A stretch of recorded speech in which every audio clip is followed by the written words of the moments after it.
Pentecostés hasta el siglo XXI, ¿cuál ha sido el desarrollo de la iglesia a través de los siglos? Yo no voy a hablar solamente en contra de esta religión o en contra de aquella religión, voy a exponer simplemente lo que la historia dice acerca de la iglesia cristiana, lo que pueden encontrar ustedes en cualquier libro, en la Enciclopedia Británica, metiéndose a cualquier página del Vaticano o del protestantismo, ¿verdad? O del hinduismo, etcétera, etcétera. Pero es importante que ustedes como cristianos sepan y conozcan la historia de la iglesia cristiana. Muy bien, la iglesia cristiana, a la cual llamamos cristiana ahorita en el siglo XX, no es una religión. Vamos a partir de esta base. El cristianismo no es una religión. Religiones son el hinduismo, el budismo, el catolicismo romano, etcétera, etcétera. El cristianismo no es una religión, es una relación personal, viva y dinámica con un hombre. Tú puedes ser católico y no ser cristiano. Puedes ser protestante y no ser cristiano. Puedes ser mormón y no ser cristiano. Puedes ser testigo de Jehová y no ser cristiano. ¿Por qué? Porque la religión no te da el cristianismo, te lo da la persona de Jesús viviendo en tu vida. Entonces, el que tiene al Hijo, 1 Juan capítulo 5, tiene la vida. Pero si tú tienes una simple religión y no tienes a Jesucristo, ni tienes una relación con Él a través de la Biblia, tu cristianismo es una mera religión que te persinas, sacas tu estampita de Tadeo, te echas tu agua bendita y te vas a tu casa y de lunes a sábado eres el anticristo. Entonces, el cristianismo es una persona que ha reconocido sus pecados delante de Dios, que reconoce que Cristo en una cruz pagó por ellos, que nunca hubiéramos podido pagar nosotros por nuestros pecados, que le invitamos a nuestra vida y de ahí en adelante comenzamos a caminar y a seguirlo todos los días a través de la Biblia. Jesús dijo: escudriñen las Escrituras porque ellas dan testimonio de mí.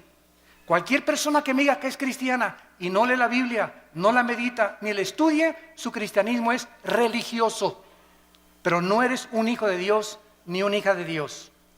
La iglesia cristiana tuvo sus raíces en el judaísmo. El Señor Jesucristo fue judío. Los primeros apóstoles fueron judíos. Las primeras iglesias fueron judías. Así como también en el antiguo pacto, lo que usaron los apóstoles, los que escribieron el Nuevo Testamento, todos ellos fueron instruidos en el Antiguo Testamento o en la Torá. Así que tenemos que las raíces del cristianismo se encuentran en el judaísmo. En Hechos capítulo 2 encontramos el primer retrato en la Biblia de lo que es una iglesia cristiana, actitudes que debemos de mantener nosotros también y conservar. Dice Hechos 2:42, y perseveraban en la doctrina de los apóstoles. O sea, los primeros cristianos del siglo I eran discípulos, no eran del domingo nada más, sino que entre semana tomaban estudios con los apóstoles, venían al diplomado, tomaban estudios entre semana, no eran personas de domingo nada más. Los cristianos de domingo nada más son los religiosos, pero no los cristianos. Los cristianos no se conforman con una palabra de Dios el domingo, anhelan, aman, tienen un hambre por la verdad, tienen una pasión que Dios ha encendido en sus corazones como un fuego inextinguible por conocer a Dios. Y si tú no tienes ese fuego que arde dentro de tu vida por conocer a Dios y conocer la verdad, estás muy lejos de llamarte cristiano. Dice la Biblia a continuación que también en la comunión unos con otros, se juntaban unos con otros, comían unos con otros, cenaban unos con otros. Si tú eres cristiano, tus mejores amigos son cristianos. Si tú eres cristiano y tus mejores amigos no son cristianos, no eres cristiano.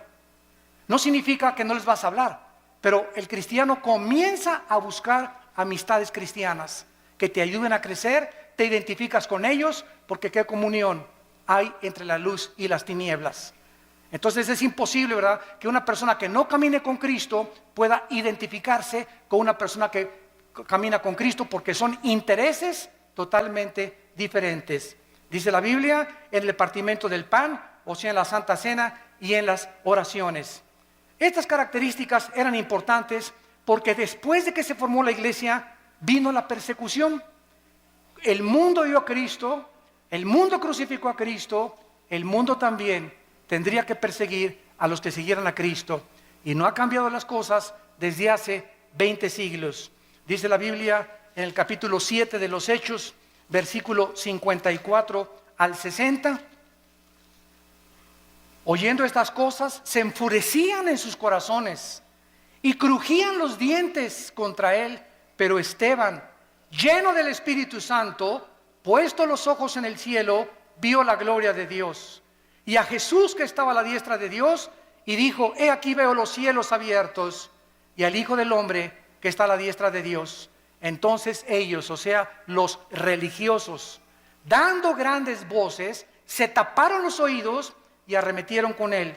Versículo 59, y apedreaban a Esteban mientras él invocaba y decía: Señor Jesús, recibe mi espíritu. Y puesto de rodillas clamó a voz: no les tomes en cuenta este pecado, Señor. Y habiendo dicho esto, durmió. Porque de acuerdo a la Biblia, los cristianos no morimos en el sentido de que nuestra existencia cesa. Cuando un cristiano se muere, pasa a otra dimensión. Pasamos a otro plano de descanso eterno de nuestra alma. No dejamos de existir porque somos eternos, porque tenemos al Espíritu de Dios viviendo dentro de nuestra vida. La persecución arreció contra los cristianos. Primero vinieron las advertencias, les prohibimos que prohíban este evangelio. Después los torturaron, comenzaron los azotes y después la muerte. El primer mártir, lo acabamos de leer, se llamó Esteban. La persecución oficial contra la iglesia cristiana comenzó en el año 64 después de Cristo por el emperador romano Nerón. Duró 6 días y 7 noches. Nerón asesinó a 2 millones de cristianos. Ellos fueron quemados en los parques públicos, los echaban a perros rabiosos, los metían a un coliseo donde abrían la puerta a los leones, a los tigres, a las hienas, a perros rabiosos, para que ahí se los comieran y los deshicieran. Y desde ahí en el coliseo romano, los cristianos, cuando Nerón estaba desde su trono mirando todo, les gritaba: ¿por qué ustedes no me reconocen que yo soy Dios? Y decían los cristianos: solo hay un Dios, el Dios y Padre de nuestro Señor Jesucristo. Y los cristianos del siglo I veían cómo venía el león y le arrancaba a su hijo de 5 años la cabeza enfrente de ellos. ¿Qué harías tú? Y venía el tigre y despedazaba a tu esposa. Y después venían contra ti las fieras. ¿Saben una cosa? Estaban tan llenos del Espíritu Santo que ellos sabían: ok, llega y le arranca el león la cabeza a mi hijo. ¿Cuánto va a sufrir mi hijo? 30 segundos máximo. ¿Cuánto sufrimos cuando llega el león y nos clava aquí sus dientes en la yugular y comenzamos a desangrarnos? 45 segundos. Pero después de 30, 45 segundos, Cristo estaría esperándolos en la gloria. Cristo estaba esperándolos. La resurrección de Cristo, el hecho de que supieran que Cristo había resucitado de los muertos, fue lo que les impulsó y lo que les llenó de ánimo y de valor para enfrentarse a la muerte. Y dice en Apocalipsis 12 que le hemos vencido porque menospreciamos nuestras vidas hasta la muerte. Para el cristiano el morir es Cristo y el morir es ganancia.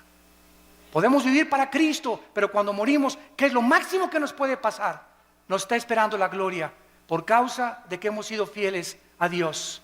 Pero los cristianos del siglo XXI, ya no voy a la iglesia porque doña Chencha me hizo caras y me hizo fuchi.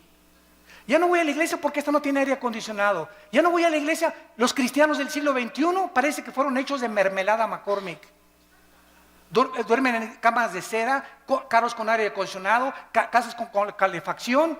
Y ahora, como lo vamos a ver más adelante, ahora hasta los predicadores del siglo XX piden ya hospedarse en hoteles 5 estrellas, a que los reciban a la limusina en el aeropuerto y que les den $500 la noche.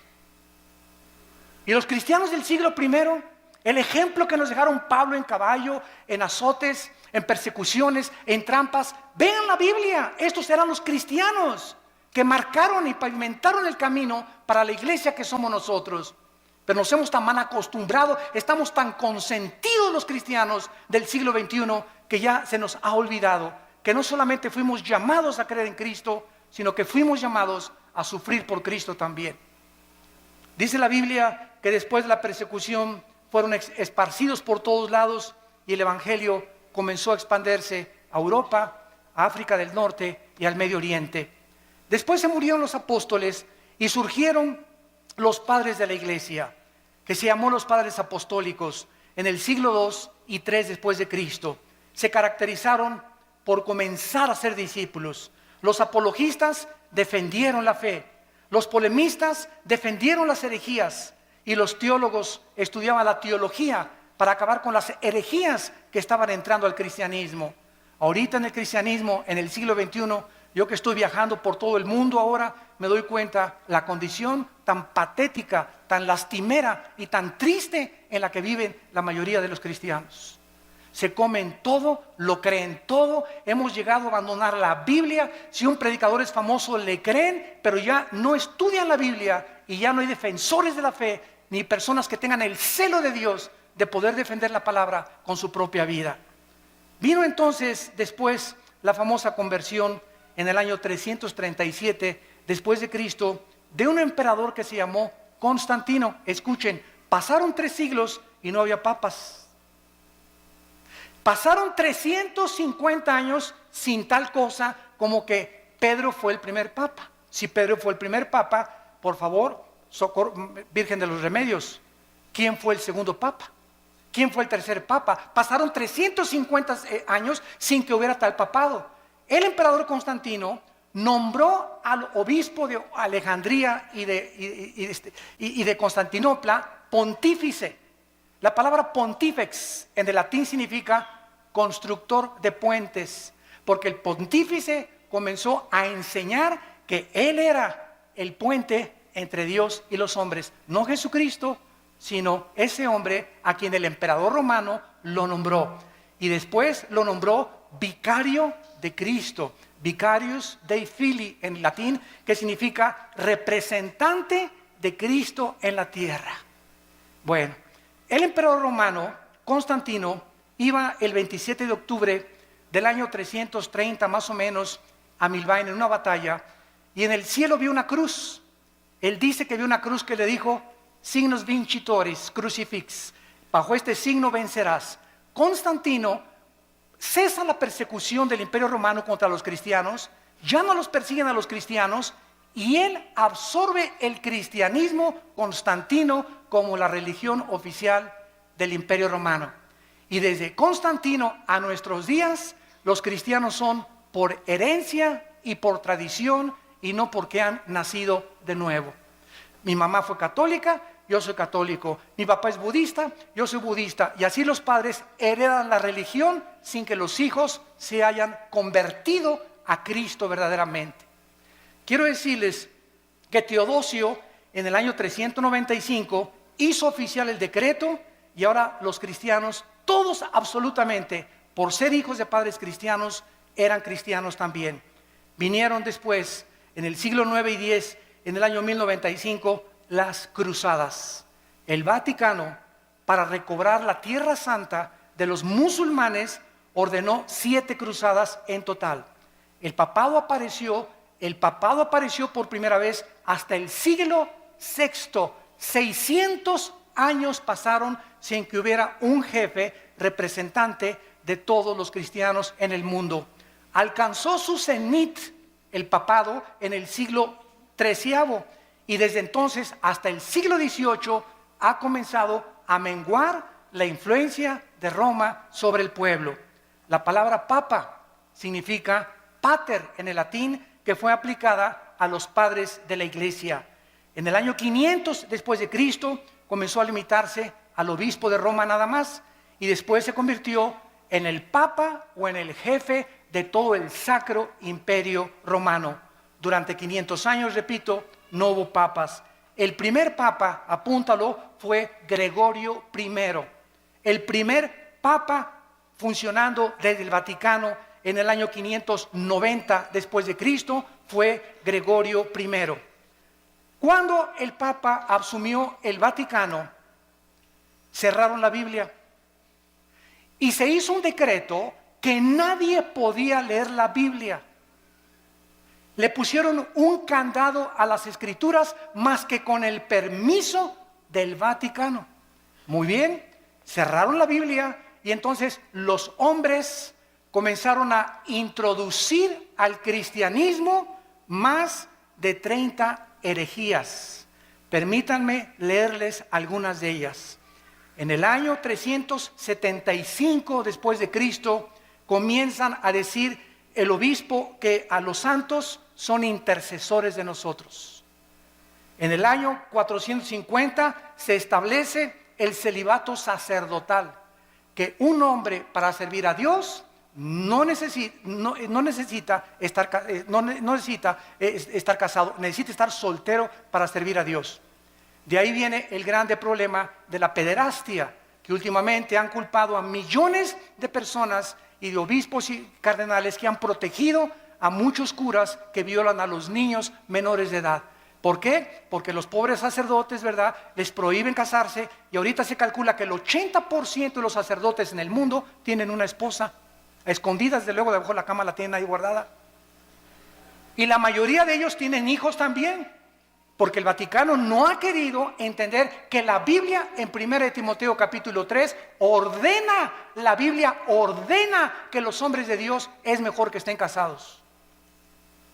Entonces ese fue un invento que se lo sacaron de la manga, el celibato sacerdotal. En el año 666 viene la extrema unción, que si una persona está agonizando y se va a morir y llega un sacerdote y le ponen el santos óleos, la persona ya no tiene por qué irse al purgatorio, porque se le da la extrema unción. Si una persona se fue en pecador, borracho, parrandero y jugador, pero antes de morir le echan aceite, el sacerdote se salva del infierno. En el año 850 establecieron el agua bendita, que cualquiera que metiera la mano a la pilita y se hiciera el signo de la cruz, ya lo protegían los ángeles. En el año 1190 se comienza a vender la salvación, que el que diera más dinero al Vaticano se le daban 15,000 años de indulgencias en el purgatorio. En el año 1215 después de Cristo, se introduce la transubstanciación, que el sacerdote tiene el poder mágico de tomar una hostia y convertir la hostia en el cuerpo y la sangre de Jesucristo, y que cuando la persona toma la hostia está recibiendo a Jesucristo. Se lo recibe el domingo, se le sale de lunes a sábado y se le vuelve a meter el domingo. Digo, es que si seguimos una línea de lógica elemental, es absurdo, pero ¿cómo es que millones de personas lo han creído? ¿Cómo es posible esto? Es que Cristo estableció la Santa Cena, claro, pero Él no dijo que al recibirlo, lo recibíamos a Él. Él dijo, esto representa mi cuerpo que es partido, hacelo en memoria de mí. Nunca dijo que teníamos que recibirlo a través de eso. Bueno, esta transubstanciación va en contra de todo el libro en el Nuevo Testamento de los Hebreos, donde la Biblia dice que los sacrificios y todas las cosas fueron suspendidas y que en una sola ofrenda Cristo, al morir en la cruz, Él ha pagado por todos nuestros pecados. Después la iglesia introduce la misa con la transubstanciación. ¿Saben ustedes lo que es la misa? Yo le he preguntado con mucho respeto, se los digo, y vuelvo a repetir, estoy hablando la pura historia. La misa, el 95% de los católicos no sabe qué es la misa. Todos dicen que es la Eucaristía o que es la hostia. De acuerdo al Segundo Concilio de Trento, apúntalo, el Segundo Concilio de Trento estableció la misa es la repetición del sacrificio de Cristo por los vivos y por los muertos. Cuando el Padre entra al altar, levanta la hostia, y yo me acuerdo cuando yo fui acólito, me acuerdo todavía del latín, el Padre dice, me introduzco al altar de adeum qualifica juventudes meam, quera mis pea, quera mi idea, quera mi repulistis. Me introduzco al altar de Dios a ofrecer el sacrificio por los vivos y los muertos. En otras palabras, lo que Cristo hizo en la cruz, se lo brincan. Y están matando a Cristo, volviendo a repetir el sacrificio de Cristo por los vivos y por los muertos. Esto es lo que es la misa. Por eso a los cristianos se nos prohíbe en Efesios 5, en 2 Corintios capítulo 6, que no hay comunión entre la luz y las tinieblas. No podemos los cristianos participar de un rito donde están ofendiendo lo que hizo Cristo en la cruz del Calvario. En el año 1303 se declara la peor de las herejías, que fuera de Roma no hay salvación.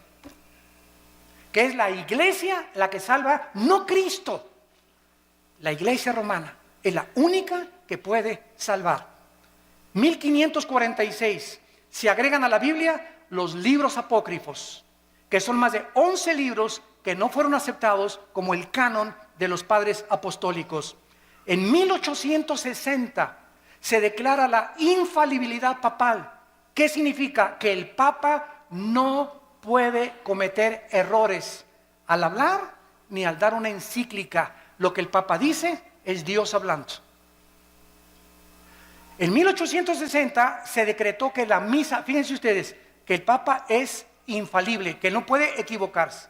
Muy bien, pasan aproximadamente como un siglo, 1960 y 61, y el Papa Juan XXIII, un Papa gordito, a mí me caía muy bien porque era muy honesto. El Papa Juan XXIII, por primera vez desde el año 350 después de Cristo, por primera vez en la historia, el Papa Juan XXIII, en 1961, abre la Biblia.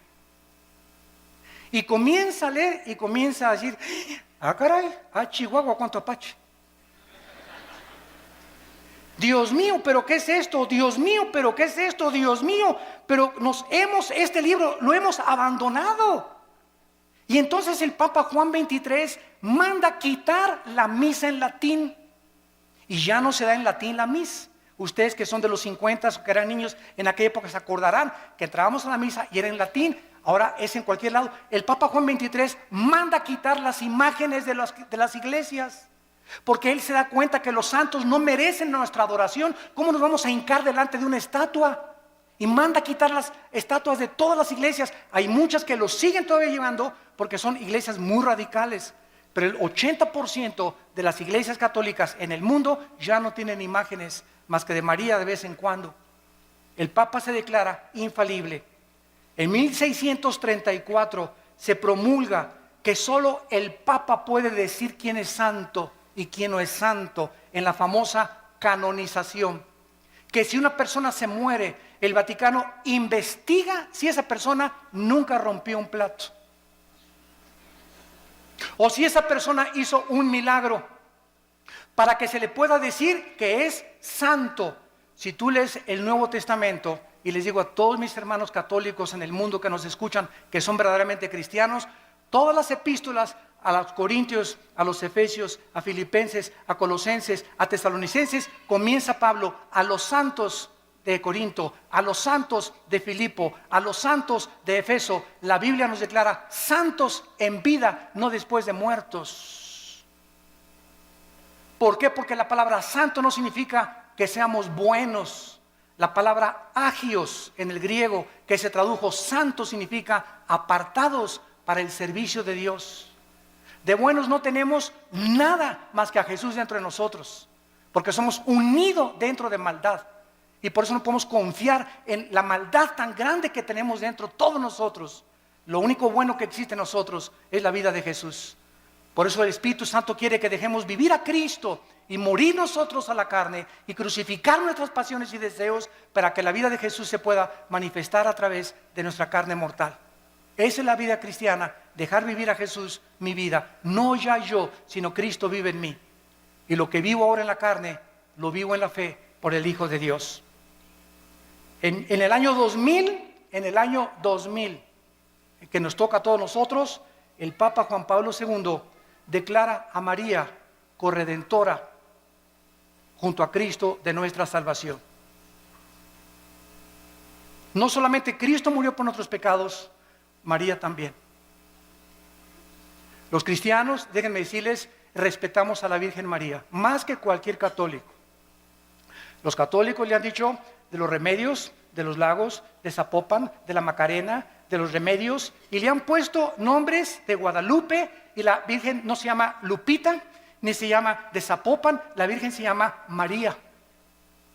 Y nosotros la respetamos como la madre de Jesús y como una mujer increíblemente humilde. Pero ella no murió por sus pecados. Ella en Lucas capítulo 2, y esto está en las Biblias católicas, dice: me regocijo en Jesús mi Salvador. María le llama a su hijo su Salvador. ¿Cómo es posible que podamos creer que ella también está pagando por ella no fue crucificada? Es Cristo el único que merece la gloria, el Hijo de Dios. Ante estas barbaridades y estas herejías, que la mayor parte de las personas están ciegas, solamente cuando se nos caen las vendas y leemos la Biblia, nos damos cuenta que tenemos que escoger a quién le hacemos caso, a la Biblia o a los hombres, a los que nos enseñaron estas barbaridades sin tener apoyo en la Biblia, o le hacemos caso a la palabra de Dios. En Gálatas 1, del 6 al 8, dice la Biblia que si alguien anuncia otro evangelio, o si alguien predica otra verdad que la que no está en la Biblia, queda bajo maldición. En 1 Timoteo capítulo 6, del 3 al 5 dice: si alguno enseña otra cosa y no se resume solamente y conforma a las palabras sanas de Jesucristo, nada sabe, está envanecido, delira acerca de cuestiones, contiendas donde nacen envidias, pleitos, disputas de hombres necios, pervertidos, que han desechado la verdad de Jesucristo. La Biblia es la única guía, la única lámpara, la única luz que nosotros podemos tener. Sea la Biblia veraz, sean los hombres mentirosos. Después de esto vino la famosa Inquisición, que fue el colmo de Roma. Las matanzas y masacres contra todos los que se decían cristianos, los que no se sujetaban a Roma y al Vaticano, los que leían sin permiso la Biblia, como a miles de judíos y enemigos en 1198 después de Cristo. En el año 1198 después de Cristo, el Papa Inocencio III, apúntalo, Inocencio III ordena asesinar y exterminar a todos los que no le obedecían a él y no a la Biblia. Se confiscaban los bienes de las personas, los bienes materiales de las víctimas, los cuales pasaron a ser propiedad del Vaticano. Francia, España, Italia y Alemania y los Países Bajos sufrieron los errores en el nombre de Dios.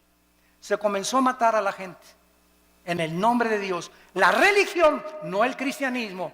Por eso comenzamos poniendo las bases. El hecho que lo hayan hecho en el nombre de Dios no era el Dios de la Biblia, era el Dios que ellos han inventado. Solo en los años 1540 a 1570, el Vaticano asesinó a más de 1 millón de personas, más de 1 millón de personas en el nombre de Cristo.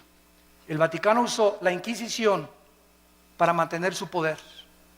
Y en el siglo XVIII, el Vaticano era el estado más millonario y rico de toda Europa. Ningún rey en Europa podía hacer nada, ni casarse con ninguna persona sin permiso de Roma. Se convirtieron en dictadores totales de Roma. En este tiempo se levantaron 4 hombres de Dios. Petrarca, en el siglo XII y en el siglo III, caudillo del Renacimiento italiano. Petrarca se paró enfrente del Vaticano y les gritó: cueva de ladrones, cueva del infierno. Lo crucificaron. Juan Wycliffe, profesor de la Universidad de Oxford, Inglaterra, predicó contra la tiranía espiritual del clero, se opuso a los papas, a los cardenales, a los monjes y defendió el derecho de que el pueblo podía leer la Biblia. Lo asesinaron. Juan Hus, rector de la Universidad de Praga, discípulo de Wycliffe, predicador intrépido, ataca los vicios del clero y el estado corrompido del Vaticano, condenó la venta de la salvación, de las indulgencias, rechazó la enseñanza del purgatorio que no está en la Biblia, fue quemado vivo, y los que seguían a Hus los condenaron a muerte en la hoguera por órdenes del Vaticano. Giacomo Savonarola, originario de Florencia, Italia, denunciaba como un profeta hebreo el sensualismo, los vicios y los pecados del Vaticano, porque a los 12 años de edad comenzaron a nombrar papas. Había papas que tenían 12 años de edad, eran niños y los hicieron papas y nombraron a más del 45% homosexuales. Jefes de la iglesia y representantes de Dios en el mundo. Giacomo Savonarola quiso acercarse al Papa Alejandro VI, apúntalo, el Papa Alejandro VI le dice a Giacomo Savonarola: te ofrezco hacerte cardenal si te callas la boca. Él dijo: no me callo. Lo ahorcaron y lo quemaron en la Plaza Mayor de Florencia, 19 años antes que Martín Lutero publicara sus 95 tesis en la Catedral de Wittenberg, Alemania. Y así llegamos al año 1546-50, cuando un monje llamado Martín Lutero vivía en Alemania y quería ser monje, un hombre sincero. Y pasó por Alemania un hombre llamado Juan Tetzel. Y Lutero oyó desde el convento donde él estaba recluido que este hombre que envió el Vaticano traía una caja y pasó por todas las calles de Berlín y por todas las calles de Alemania anunciando: en el momento que ustedes pongan un chelín en la bolsa que traigo aquí en esta cajita, el Vaticano les va a quitar 5,000 años de purgatorio. Cuando Lutero oyó que el Vaticano estaba vendiendo la salvación, se horrorizó. Y entonces, de alguna manera, una Biblia llegó a sus manos y leyó en Romanos 1:17: el justo por la fe vivirá. No por las obras ni por lo que demos a la iglesia, sino por lo que Cristo hizo en la cruz. Entonces, él se levantó totalmente del monasterio, se salió y fue a la Catedral de Wittenberg y escribió Lutero las 95 tesis que decían: esto dice la Biblia, esto dice el Vaticano. Lo clavó en la Catedral de Wittenberg en Alemania, pues se armó la revolución. Agarraron las tesis, se las mandaron al Papa y pues ya saben ustedes, ¿verdad?, que lo mandan llamar a Martín Lutero, y el Papa Sixto IV en el año 1476 había iniciado la doctrina de que se podía comprar la salvación con dinero. ¿Se parece a la iglesia del siglo XXI? Al ratito llegamos para allá. La venta de estas indulgencias era un permiso para pecar. O sea, tú puedes ser adúltero, tú puedes fornicar antes de casarte, pero si das dinero, se te perdonan los pecados. En 1517, Juan Tetzel comenzó a perdonar a todo mundo, y en el 31 de octubre de 1517, Martín Lutero clava las 95 tesis en Alemania. El Papa León X excomulga a Lutero porque Roma podía mandar al infierno a los que ellos querían. Se llama la excomunión. Y le dijo a Lutero: te damos un mes, Lutero, para que te retractes de lo que acabas de decir. Lutero quemó públicamente la bula papal del Papa, y entonces Carlos V, emperador del Sacro Imperio Romano, Alemania, Austria, España y Países Bajos, invitaron a Lutero para que se presentara y se negara de lo que él había dicho. Lutero llegó y estaban como 100 cardenales del lado derecho, como 100 cardenales del lado izquierdo, y el Papa sentado en su trono. Y le dijo el Papa enfrente de todos el juicio que le hicieron: Martín Lutero, niegas lo que tú escribiste. Y Lutero llegó con la Biblia. Y Lutero dijo: aquí están las Sagradas Escrituras. Si cualquiera de ustedes que están aquí me demuestran con la Biblia que yo estoy equivocado, me arrepiento y niego lo que yo escribí. Nadie se pudo levantar para debatir a Lutero, porque nadie había leído la Biblia en 500 años. Todo era lo que los hombres habían inventado. Lo declararon muerto a Lutero, lo sentenciaron a muerte el Vaticano, y entonces los amigos o los príncipes alemanes le escondieron y le protegieron. En 1529 el Vaticano prohíbe las enseñanzas luteranas y les llama a los que seguían a Lutero protestantes. Por primera vez, por protestar, contra lo que el Vaticano enseñaba. En el año 1559 había más de 400,000 protestantes y les cambiaron el nombre a hugonotes. El Papa Paulo III ordena el exterminio y funda un grupo llamado los jesuitas. Los jesuitas, dirigidos por un hombre soldado llamado capitán del ejército Ignacio de Loyola, para que él tuviera la autoridad del Vaticano con el ejército de los jesuitas de matar a todos los que leyeran la Biblia. Ir de casa en casa, y el que tuviera una Biblia, los jesuitas lo asesinaban y le quitaban la vida. Catalina de Médicis, madre del rey, ordenó matar el 24 de agosto de 1572 a más de 700,000 cristianos en un solo día. En memoria de la matanza, mandó el Vaticano acuñar una moneda que se llamó la moneda de Médicis, para celebrar que habían matado a 700,000 cristianos. Bueno, en 1607 viene toda la persecución en Europa. ¿Y qué hacen los cristianos en Europa? Se van a Inglaterra, huyendo del Vaticano, y agarran barcos, y entonces los cristianos comienzan a navegar y llegan a Estados Unidos. En el año 1607 llegaron los puritanos al estado de Virginia. En 1639 llegaron los bautistas al estado de Virginia, en Rhode Island, bajo el liderazgo de Roger Williams. En 1681 llegaron los cuáqueros al estado de Pensilvania. Y todos estos grupos que llegaron a Estados Unidos llegaron a América con la Biblia. Todos venían con la Biblia. ¿Se acuerdan la televisión, la serie que había que se llamaba Los Pioneros? Estados Unidos es la primera nación en el mundo, en la historia, la primera nación fundada en este libro.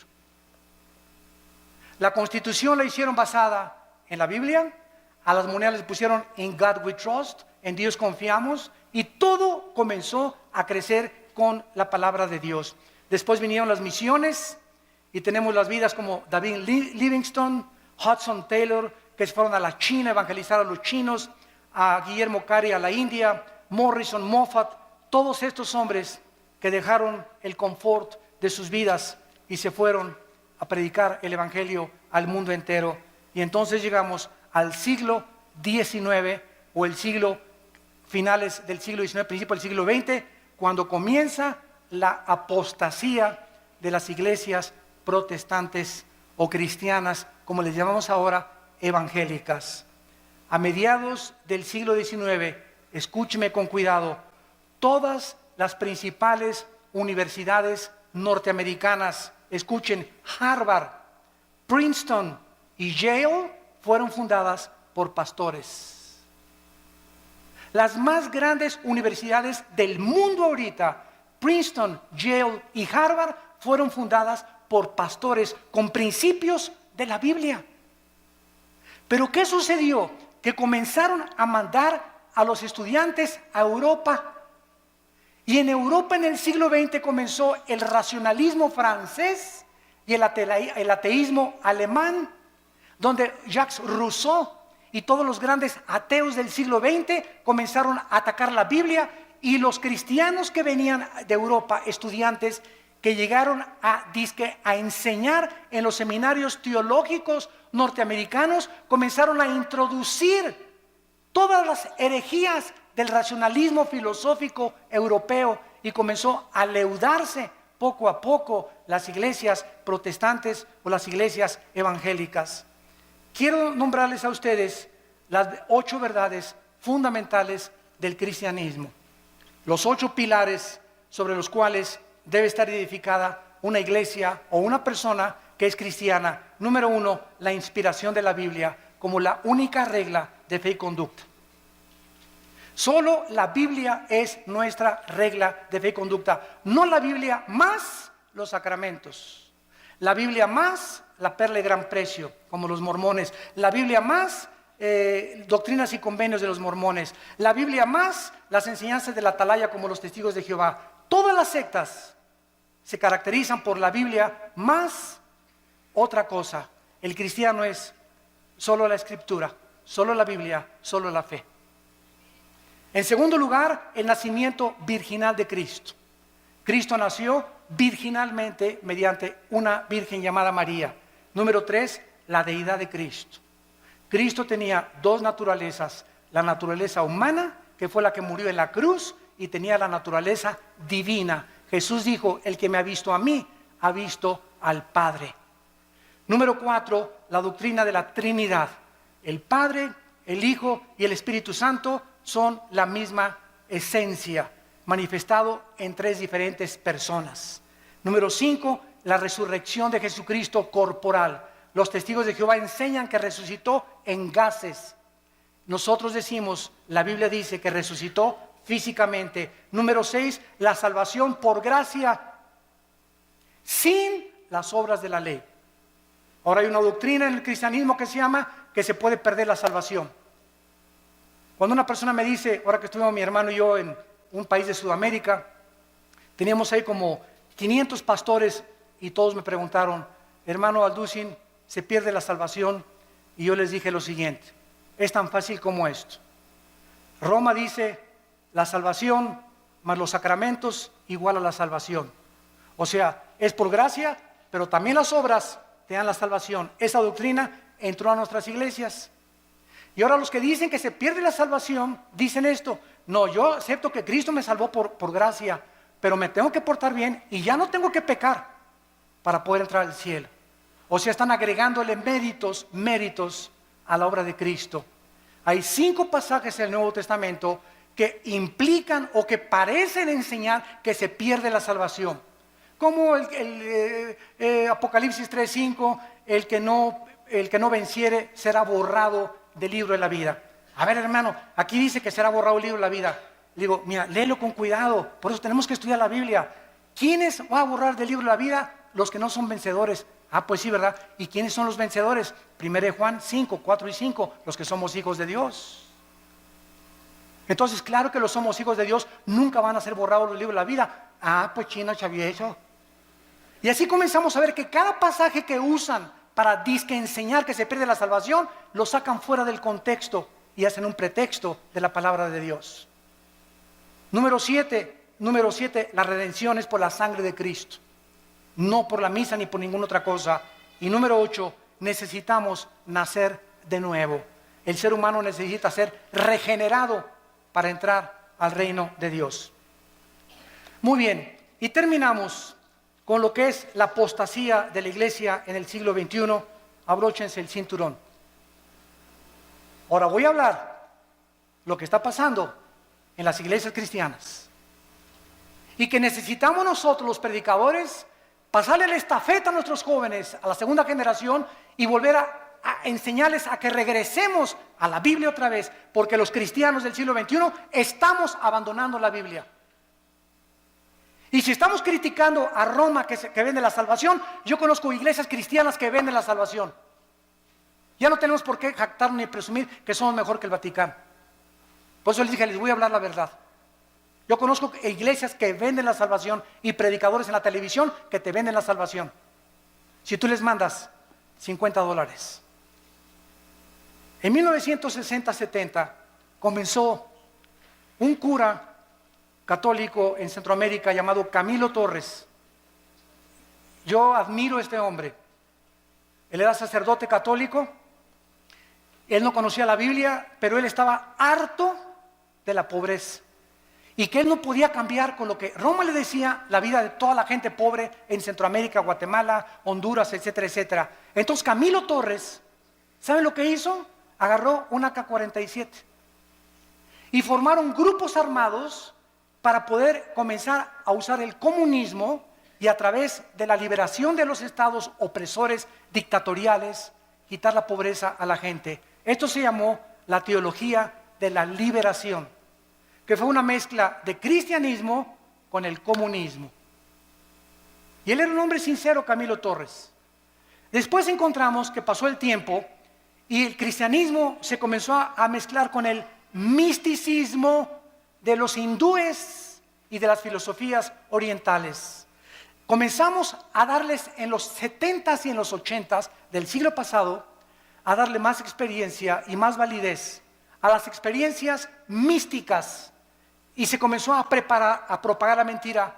No vamos a hablar de doctrinas, las doctrinas nos dividen. Si leemos las cartas de Timoteo, le dice Pablo a Timoteo, predica la doctrina.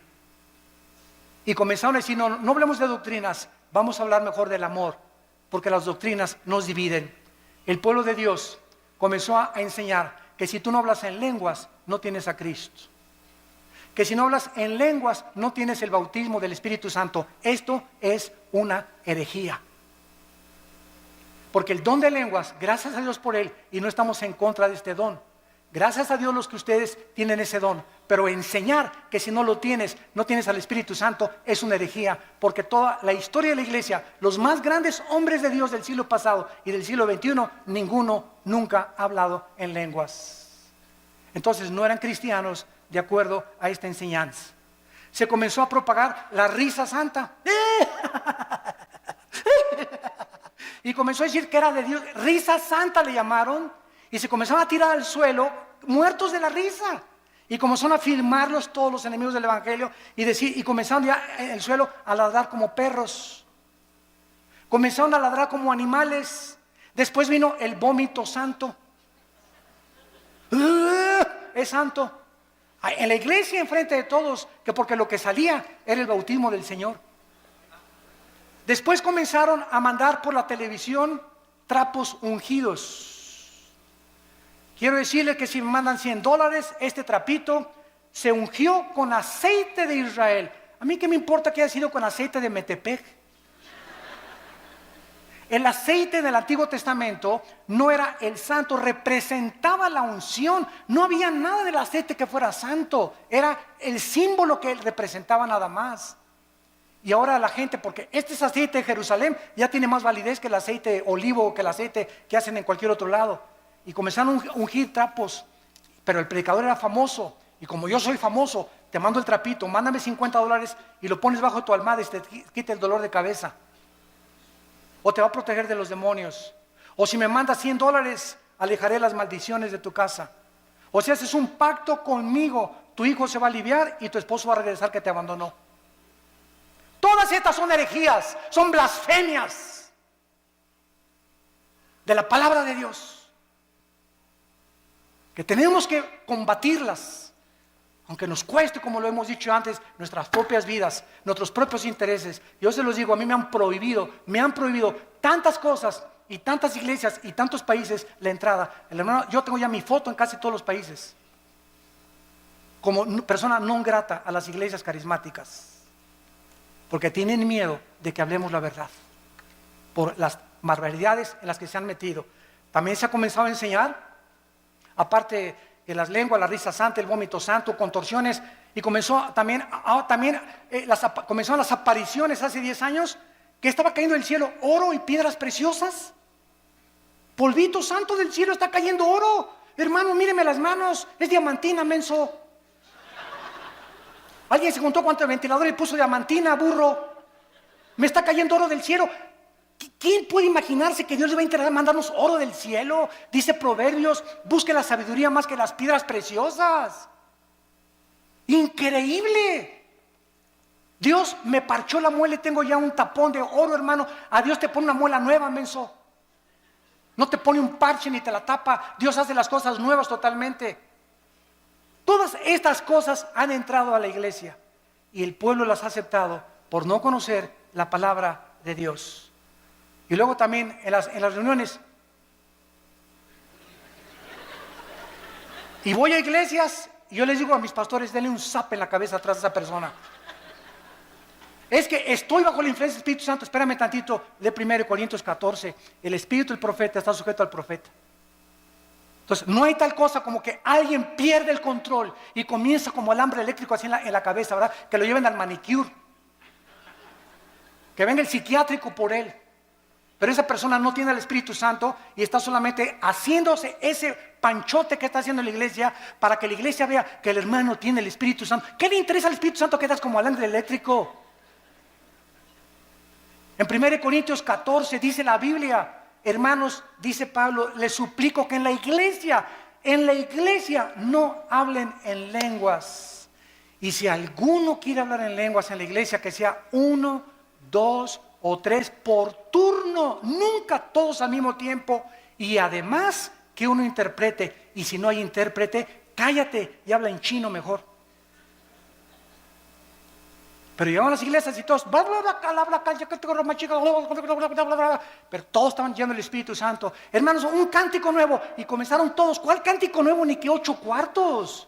¿Cuál cántico nuevo? El cántico nuevo en los salmos es algo que sale de Dios, inspirado con nuestra mente de por medio. Nunca caemos en el misticismo oriental, que pierdo el contacto con la realidad y me tomo un espíritu y me comienzo a hacer así, o comienzo a dar cosas que eso no son cosas de la palabra de Dios.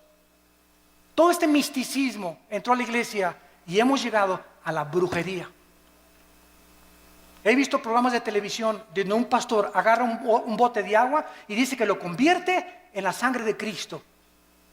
Y voltea el bote de agua, ¿verdad? Y se voltea por atrás y le echa de esa cosa, ¿cómo se llama el polvo con el que hace ¿cómo? Kool-Aid. ¿Lo pueden creer?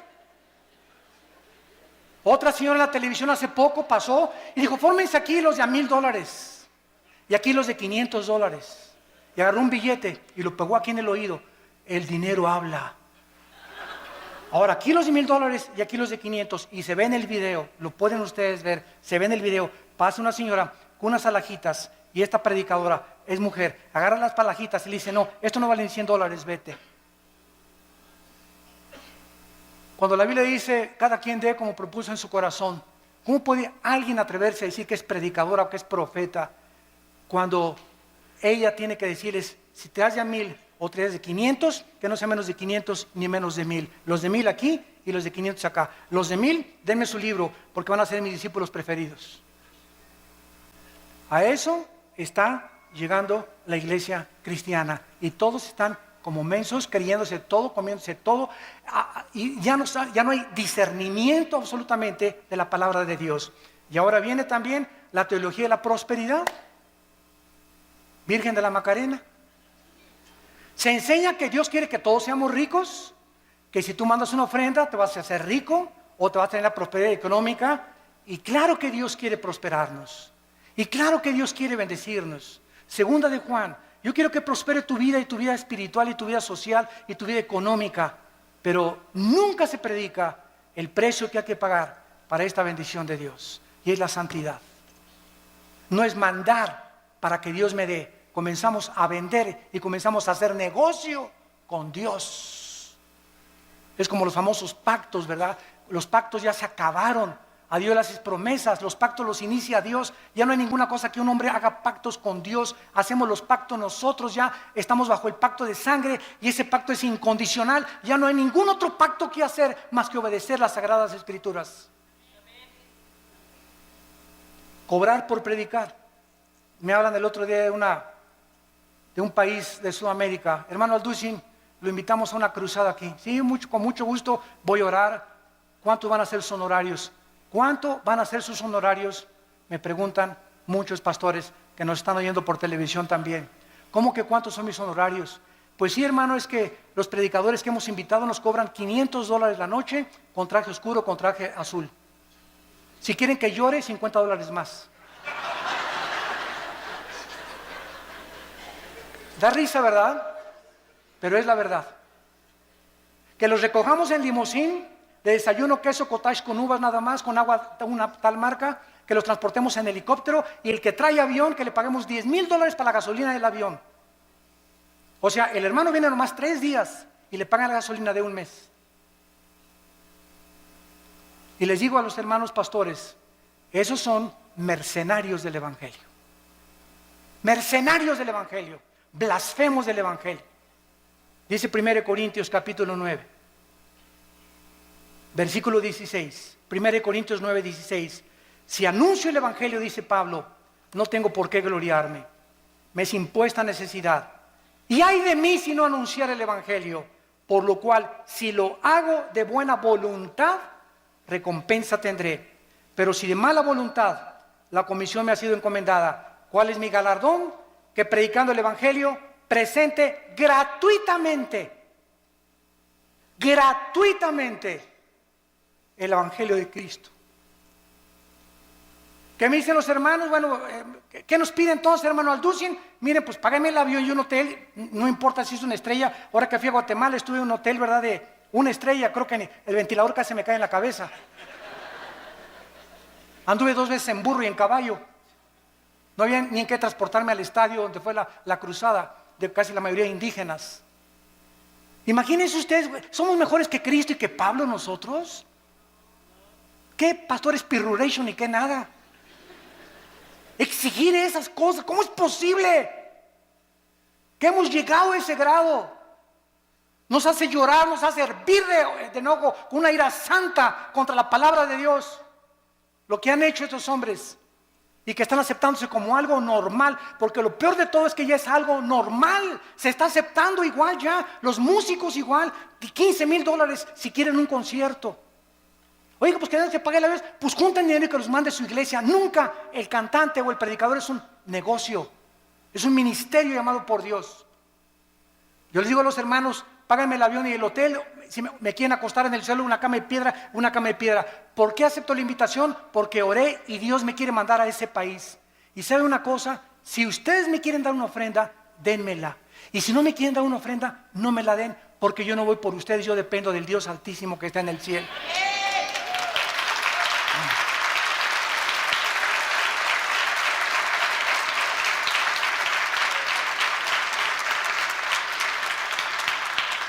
Recuerdo una vez regresando de una iglesia del centro de la República Mexicana, hace muchos años, venía con mi hijo Alan que estaba chiquito. Tuve 8 días predicando en una cruzada en una ciudad, me reservo el nombre, y también los hermanos no me dieron ni para la gasolina. Tenía una combi vieja en aquel tiempo. Cuando pasábamos, Alan y yo tuvimos que empeñar nuestros zapatos que traíamos y el reloj que traía para pagar la caseta y regresar a casa. No me dieron ni para la gasolina y los bendije. Y no guardé rencor contra ellos. A los 3 días me llegó un cheque por el triple lo que me hubieran querido dar. Nuestra provisión. ¿De dónde viene nuestro socorro? ¿De dónde? Acuérdate de eso. Acuérdense de eso, predicadores que me están escuchando. Nuestro socorro viene de arriba, no de los hombres, ni el aplauso de los hombres también. Y finalmente hemos llegado ya al final del siglo XXI, donde ahora la última herejía se llama el ecumenismo. Predicadores cristianos están permitiendo que ministros católicos, budistas o de otras religiones ocupen los púlpitos cristianos. Estamos uniéndonos, dizque para que todos seamos uno. Espérame tantito, podemos ser unos mediante la verdad. No, el amor sin la verdad no es amor. Es pasión y es solamente algo que brota de la carne. Es que mis hermanos católicos, mis hermanos mormones, espérame tantito, dice la Biblia que hermanos somos los que tenemos a Cristo. No le llames hermanos a cualquiera, todos somos criaturas de Dios, pero a los que le recibimos nos dio la potestad de ser hechos hijos de Dios. Así que discúlpame, pero no eres mi hermano, eres mi hermano si tienes a Cristo en tu vida. Y esto es lo que nos muestra la palabra de Dios. Yo soy el camino, dijo Jesucristo, yo soy la verdad y yo soy la vida. No hay ningún otro nombre dado bajo el cielo a los hombres en que podamos ser salvos. Hermanos en Cristo y los que nos ven por la televisión, es hora de regresar a la Biblia. Es hora de volver a desenterrar estas verdades escondidas que están siendo pisoteadas y aceptadas por el mundo entero. Aunque seamos desechados y rechazados, porque los hombres de Dios al final quedan solos en su vida. ¿Somos más grandes que Cristo? Abandonado por todos los discípulos. ¿Somos más grandes que Pablo? En una prisión en Roma, Pablo me abandonó, Alejandro, el calderero, el único que tenía era Timoteo. Todos, ¿dónde están todos los que sané, dijo Cristo en la cruz? ¿Dónde están todos los demonios que le saqué a las personas? ¿Dónde están todas las personas que multipliqué el pan y les alimenté? Cristo murió solo en la cruz. ¿Somos mejores que Él? ¿Y por qué buscamos entonces la grandeza, el reconocimiento y el aplauso de los hombres o una posición de autoridad en la iglesia? No busques grandezas, dice el profeta Jeremías. Busca a Jesucristo con todo tu corazón, con todas tus fuerzas y con toda tu alma, porque es el más grande mandamiento de todos. Oremos. Padre, te damos gracias por estas verdades de tu santa palabra. Levanta una generación nueva, Señor. Hombres inflamados y con la pasión del Espíritu Santo. Que contendamos ardientemente por la fe que nos ha sido dada una vez, nada más. Pero ustedes, amados, tengan memoria de las palabras que antes fueron dichas por los apóstoles de nuestro Señor Jesucristo, que en los últimos tiempos vendrían burladores, andando según sus malvados deseos, padres abandonando a sus hijos, madres abandonando a sus hijos, jóvenes dándole rienda suelta a sus pasiones sexuales, divorcios, pederastia y depravación moral. Estos son los que causan divisiones, los sensuales, que no tienen al Espíritu.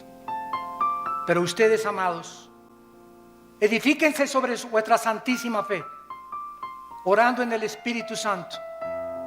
Consérvense en el amor de Dios. Esperemos la misericordia de nuestro Señor Jesucristo para vida eterna. Algunos que dudan, convéncenlos. A otros, sálvenlos arrebatándolos del fuego. Y de otros, tengan misericordia, porque aún su ropa está contaminada por tanto pecado. Y aquel que es poderoso para guardarlos sin caída y presentarlos sin mancha delante de su gloria con gran alegría, al único y sabio Dios, nuestro Salvador, sea gloria y majestad, imperio y potencia, ahora y por